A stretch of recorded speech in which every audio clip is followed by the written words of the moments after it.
J'aimerais entrer beaucoup plus sur le sphère prophétique et expliquer au clair qu'est-ce que Dieu voulait au juste parler par cette instruction. Alors, ce parole que Dieu était en train de donner comme instruction aux enfants d'Israël par Moïse, c'était une prophétie qui devait se réaliser des décennies. Il fallait qu'il y ait des générations qui passent pour que cela soit effectué comme une prophétie. C'était la prophétie de la rédemption. L'agneau que Dieu était en train de parler à Moïse, il s'agissait de Jésus qui devait être immolé. Dieu était en train de parler pour le salut, pour le forme de la libération des enfants d'Israël en Égypte. Il était en train de projeter pour sauver toute l'humanité. L'agneau qui était sans tache, sans défaut, c'était Jésus-Christ.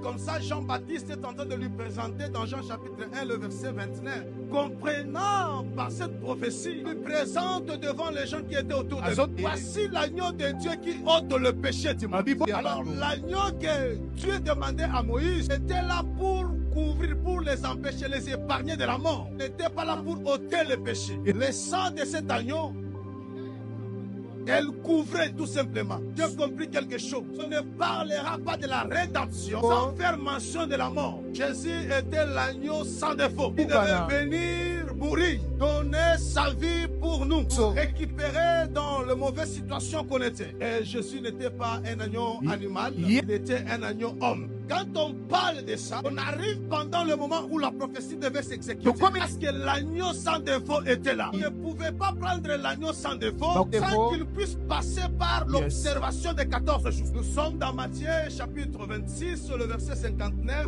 et le verset 60. Jésus se retrouve dans le jardin de Gethsémane en train de prier et d'expérimenter sa passion. C'est comme ça Matthieu nous explique. Cette nuit-là, c'était la nuit de l'analyse. Analyser l'agneau. Cette fois-ci, l'agneau-là n'était pas l'agneau de la Pâque. C'était l'agneau maintenant du sabbat. La fête du sabbat était prête. Il devait examiner l'agneau sans défaut. Cette nuit-là, Satan est venu avec un offre, un agneau homme. Et il lui donne cette offre aux anciens et aux principaux sacrificateurs. Les principaux sacrificateurs, ils oublient leur rôle d'analyser l'agneau animal pour présenter le matin. Ils commençaient à se baser sur la personne de Jésus. On commence à faire des fausses accusations contre Jésus.